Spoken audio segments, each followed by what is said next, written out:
पहला भाग, जंगल की नागिन और गांव का भोला। जंगल के पास बसे एक छोटे से गांव में रहता था भोला। नाम जैसा सीधा पर काम बड़ा खतरनाक। सपेरा था बेचारा। उसका खानदानी धंधा था बीन बजाना, सांप पकड़ना और हाट बाजार में करतब दिखाकर 2 पैसे कमाना। उधर उसी जंगल में रहती थी नागों की रानी नागी, जो हजारों सालों से एक ही बात से परेशान थी। सपेरे इतने इंटरेस्टिंग क्यों होते हैं? नागी ने ना जाने कितने युग देखे थे, पर भोला जैसा भोला सपेरा पहली बार देखा था। भोला जब भी जंगल आता और बीन बजाता, नागी का दिल धक धक करने लगता। कुछ तो है इसमें, नागी सोचती। एक दिन भोला अपनी पुरानी टोकरी लिए जंगल में गया। वह कुछ सांप पकड़ना चाहता था, लेकिन नागी खुद ही उसकी टोकरी में आ बैठी। भोला हैरान, अरे बाप रे, ये तो बिल्कुल चमक रही है, लगती तो रॉयल फैमिली से है। भोला ने जैसे ही बीन बजानी शुरू की, नागी झूम उठी। वो नाचने लगी जैसे आज ही प्रेम की बारिश हुई हो। भोला को पहली बार लगा, सांप भी इतने रोमांटिक हो सकते हैं। नागी ने ठान लिया, अब इस सपेरे से बात करनी ही पड़ेगी। उसी रात नागी ने मानव रूप धारण किया।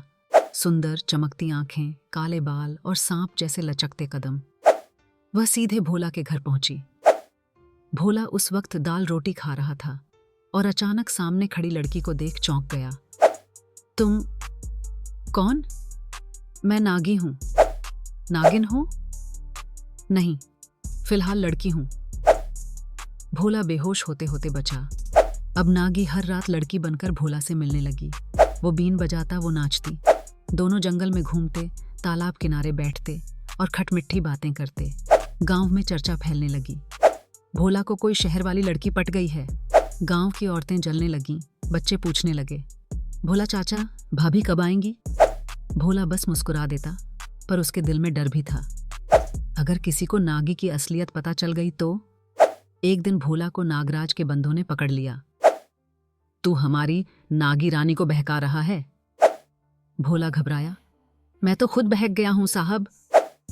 नागी बीच में आ गई और बोली, मैं इसे पसंद करती हूं, चाहे जो हो। नागराज गुस्से से बोले, अगर इंसान से शादी करनी है तो सांप की शक्ति छोड़नी होगी।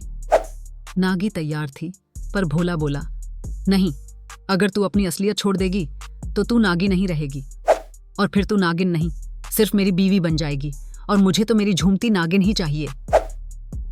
नागी ने नागलोक की शक्ति नहीं छोड़ी। नागराज ने शर्त रखी, अगर 1 महीना ये रिश्ता बिना किसी धोखे या डर के टिक जाए तो मैं अपनी नागिन को इंसान के साथ रहने दूंगा। शर्त मंजूर हुई। गांव में पहली बार सांप और इंसान की शादी हुई। लोग दंग रह गए।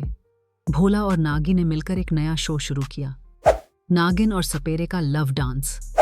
पूरा गांव हंसता, झूमता और कहता, कहानी तो फिल्मी है पर जोड़ी है हिट। 1 महीना बीता। नागराज ने अपनी नागी को आशीर्वाद दिया और कहा, तूने अपने प्यार को साबित किया, अब तू हमेशा इंसान रूप में जी सकती है। भोला और नागी अब हाट बाजार में लव गुरु बन चुके थे। लोगों को सांप से डर नहीं, अब प्यार हो गया था। भोला जब भी बीन बजाता, नागी मुस्कुराकर बोलती, आज तुझे नहीं, तेरे इश्क को सलाम है। इस मजेदार कहानी का अंत यही नहीं होता। आगे उनके बच्चे भी जन्म लेते हैं, जिनमें एक सांप की तरह फुफकारता है और दूसरा बीन बजाने में उस्ताद है।